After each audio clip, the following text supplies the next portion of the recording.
সদর উপজেলা শ্রমিক দলের সভাপতি শাকিল মুন্সিকে কুপিয়ে হত্যার ঘটনায় চরম উত্তেজনা বিরাজ করছে মাদারীপুর শহরে।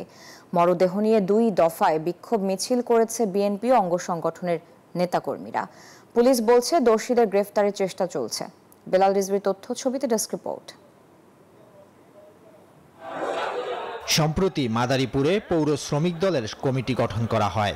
কমিটিতে পৌর আওয়ামী লীগের সাধারণ সম্পাদক মনিরুজ্জামান আক্তার হাওলাদারের ছোট ভাই যুবলীগ নেতা লিটন হাওলাদারকে পৌর শ্রমিক দলের সভাপতি করা হয়।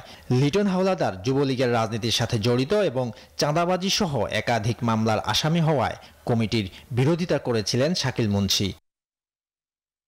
অভিযোগ রয়েছে এই ঘটনার জের ধরেই রবিবার রাত 10টার দিকে সদর উপজেলা শ্রমিক দলের একাংশের সভাপতি শাকিল মুন্সিকে কুপিয়ে হত্যা করে লিটন হাওলাদারের লোকজন। বিচার দাবিতে লাশ নিয়ে 2 দফায় বিক্ষোভ মিছিল করে বিএনপি ও অঙ্গ সংগঠনের নেতাকর্মীরা। হত্যার দ্রুত বিচার চান স্বজনেরা। সে আক্তার হাওলাদারের ভাই লিটন হাওলাদার, এরা সবাই মিলে আমার ভাইকে খুন করেছে।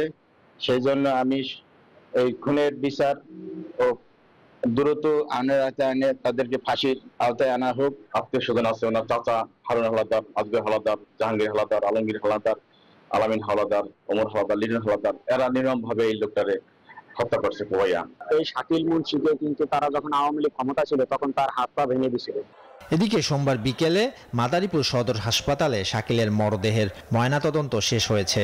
দোষীদের গ্রেফতারের চেষ্টা অব্যাহত রয়েছে বলে জানিয়েছে পুলিশ। অন্ধকারে কেউ প্রথমে আইডেন্টিফাই করতে পারেনি, পরে অনেক খোঁজাখুঁজির পরে আইডেন্টিফাইড যখন হয়েছে তখন তাকে হসপিটালে নেওয়া হয় এবং হসপিটালে নেওয়ার কিছুক্ষণের মধ্যে উনি মৃত্যুবরণ করেন। এই ব্যাপারে আমরা যারা এই ঘটনা ঘটিয়েছে তাদের নাম কালেকশন করেছি কয়েকজনের, তাদের গ্রেফতারের জন্য আমরা অভিযান অব্যাহত রাখছি। ঘটনার পর এলাকায় অতিরিক্ত পুলিশ মোতায়েন করা হয়েছে।